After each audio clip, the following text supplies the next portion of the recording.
Peut-être que vous vous êtes posé la question lorsque je vous ai dit que vous étiez des choisis de Jésus, vous avez pu vous poser la question suivante. Pourquoi Jésus se choisirait-il du monde aujourd'hui, en 2009? Nous savons que lorsqu'il est venu sur la terre il y a 2000 ans, il a choisi ses apôtres, ses disciples.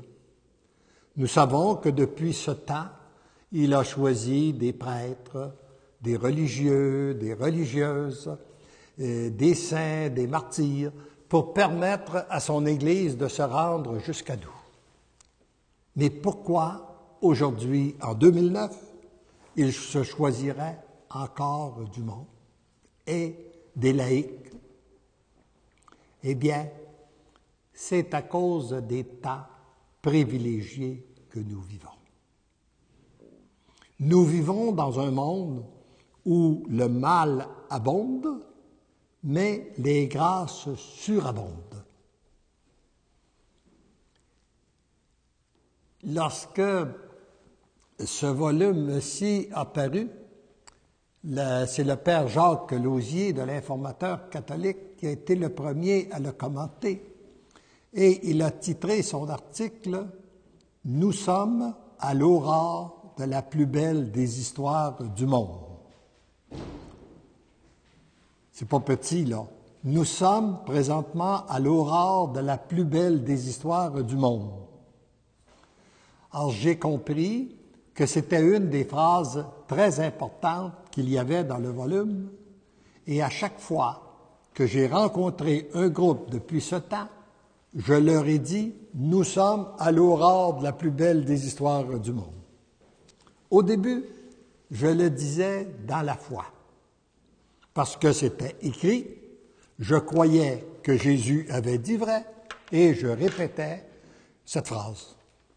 Je dois vous dire qu'aujourd'hui, je n'ai pas besoin de ma foi pour vous le redire. Je n'ai qu'à regarder ce que je vois et à écouter ce que j'entends pour me rendre compte qu'il est bel et bien vrai. Nous sommes à l'aurore de la plus belle des histoires du monde. Quelle est cette belle histoire? C'est la civilisation de l'amour qui a été annoncée par le pape Paul VI, qui a été reprise à maintes et maintes occasions par Jean-Paul II. Et voici ce que Jean-Paul II a dit en parlant en 1997, soit la même année que j'avais été inspiré d'écrire cette phrase. Lui, il a dit « L'amour de Dieu enveloppera le nouveau siècle. Ce sera comme un temps de grâce, comme l'accomplissement d'un dessein d'amour pour toute l'humanité et pour chacun de nous. N'ayons pas peur. Ce n'est pas un vieux monde qui se termine, c'est un monde nouveau qui commence. » Et là, j'attire votre attention sur la dernière phrase qui est presque mot à mot ce que j'avais été inspiré d'écrire. Une nouvelle aurore semble naître dans le ciel de l'histoire.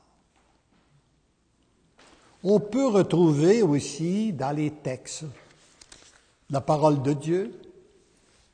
Plusieurs textes nous parlent de cette période, nous parlent de ces temps,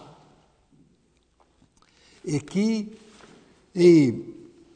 je prends par exemple une lettre de Saint Pierre qui dit « Vous attendez avec impatience la venue du jour de Dieu, car ce que nous attendons, selon la promesse du Seigneur, c'est un ciel nouveau, une terre nouvelle où réside la justice. » Et on retrouve dans Isaïe 65, où on nous parle de ces temps privilégiés, où on nous parle d'une période millénaire.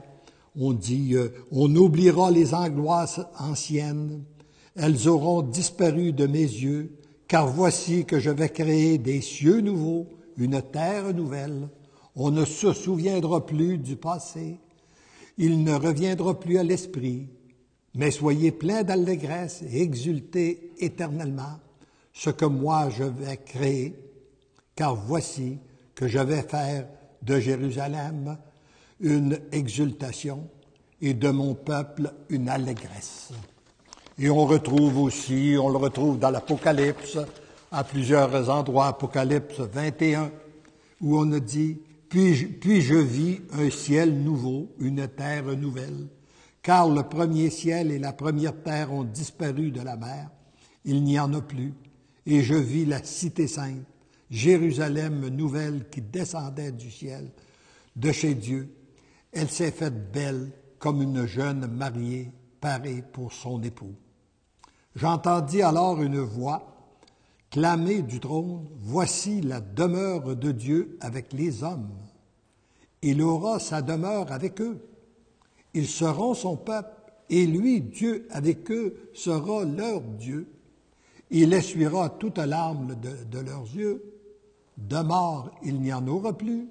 De pleurs, de cris, de peine, il n'y en aura plus, car l'ancien monde s'en est allé. » Alors celui qui siège sur le trône déclara, « Voici, je fais l'univers nouveau. » Puis il ajouta, « Écrit, ces paroles sont certaines et vraies. » Eh bien, ces temps-là ne sont pas encore réalisés, et c'est ce qui se prépare présentement. Vous savez, notre foi, en tant que baptisés, elle est basée sur un Christ qui est ressuscité.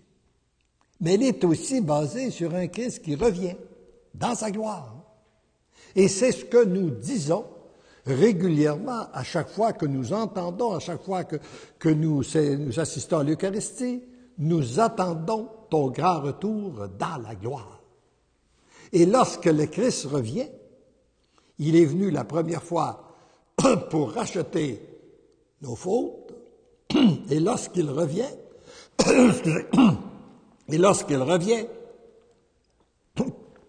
c'est pour restaurer le paradis terrestre, refaire une terre nouvelle où l'amour va régner en plénitude.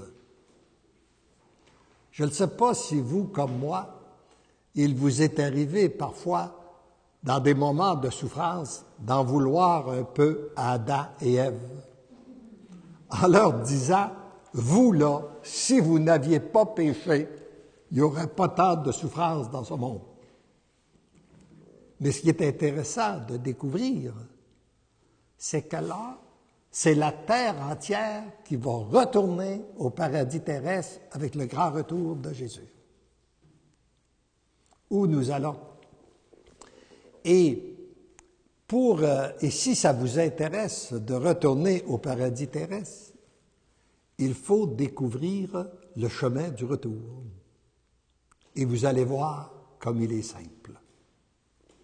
D'ailleurs, en passant, si vous voulez savoir ce qui vient de Dieu et ce qui vient des hommes, regardez si c'est simple ou si c'est compliqué.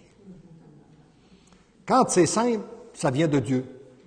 Puis quand c'est compliqué, ça vient des hommes. Ça peut venir des femmes aussi. Mais disons que ça vient des humains.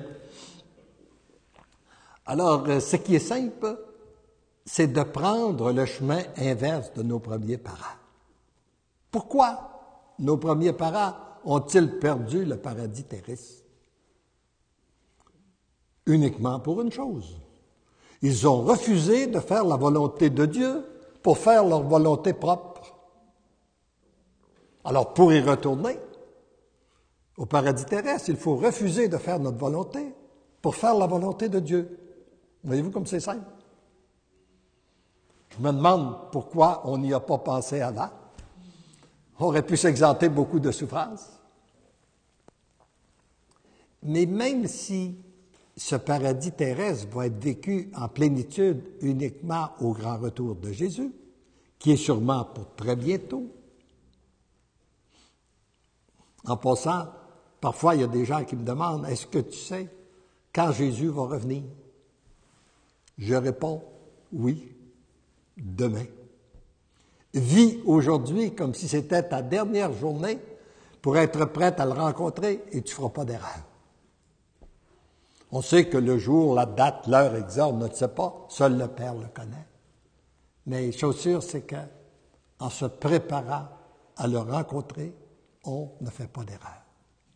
Mais ce que je trouve de plus extraordinaire et ce que je suis témoin présentement, c'est de constater que dès qu'une personne donne son oui total, inconditionnel ou révocable à Dieu, comme il est demandé dans ces volumes, ou qu'elle renonce à sa volonté pour faire la volonté de Dieu, qui est la même chose, il y a un petit coin du paradis terrestre qui s'ouvre immédiatement pour cette personne-là. Immédiatement, cette personne-là découvre une nouvelle joie, une nouvelle paix, un nouveau bonheur qu'elle n'a pas connu. Et ça, peu importe la situation dans laquelle elle se trouve. Peu importe son statut matrimonial, peu importe sa situation financière, peu importe son état de santé, l'effet d'associer sa volonté à celle de Dieu lui permet de découvrir une nouvelle joie, une nouvelle paix, un nouveau bonheur qu'elle n'a pas connu.